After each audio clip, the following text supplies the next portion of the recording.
Michael Evans, a powerful CEO in New York, had everything: money, influence, and a new young girlfriend, Emily, who adored his wealth more than the man himself. 3 years ago, he had divorced Jasmine Carter, his wife of 7 years. On the day of the divorce, he had looked her in the eye and told her coldly, "You'll never survive without me, Jasmine. You're nothing without my name." Jasmine had walked out of his office with tears in her eyes but fire in her heart. She swore she would never let those words define her. One evening, Michael and Emily walked into an upscale Manhattan restaurant. The chandelier sparkled, the sound of jazz filled the air, and Emily leaned into him, laughing. "Only the best for us, right, Michael?" He smiled smugly, waving to the maitre d'. It was just another night of showing off. But then his smile froze. Standing a few steps away, wearing a waitress's uniform, was Jasmine. For a moment, time stopped.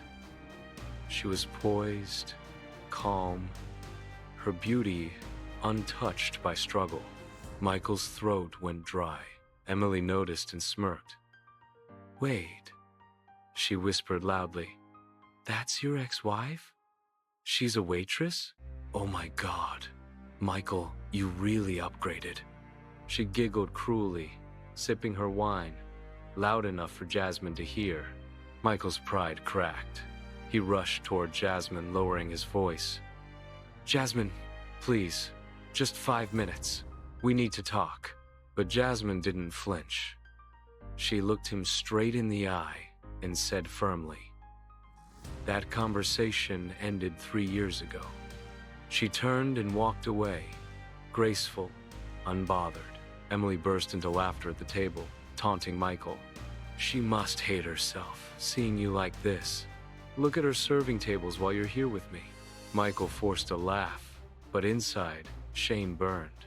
What he didn't know was that Jasmine had built her silence into strength. The restaurant doors opened, and the room shifted.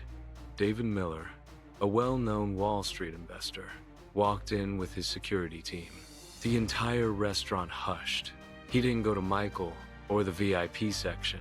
He went straight to Jasmine. "Jasmine," David said warmly, ignoring the whispers around them, "everything's prepared. Are you ready to sign tonight?" Michael's jaw tightened. "Sign? What's going on?" he muttered. David pulled out a sleek folder from his briefcase and laid it on a table. His voice carried across the room. "Tonight, I'm investing $50 million into Jasmine Carter's startup. She's about to change the future of financial technology." The room erupted in applause. Guests lifted their glasses. Flashbulbs from reporters outside caught Jasmine's serene smile as she signed the papers. Emily's face drained of color. She clutched her purse, her voice sharp. "Michael, you didn't tell me she was this? You let me humiliate her in front of everyone."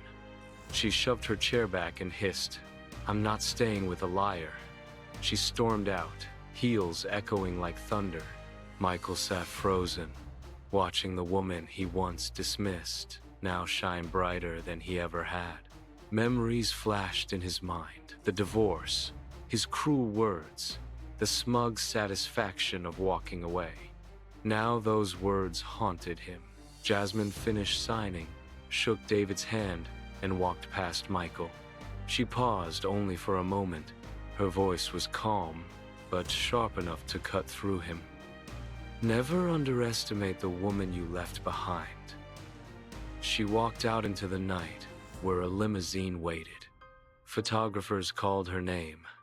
As she stepped inside, the city lights reflected in her eyes, not as tears, but as triumph. Michael remained at the table, staring at his empty glass, alone. For the first time in his life, he wasn't the man everyone looked at. He wasn't the success story. He was just a shadow in the corner, watching the woman he thought was broken rise higher than he could ever reach. And in that silence, he realized the truth. Jasmine hadn't lost him. He had lost her.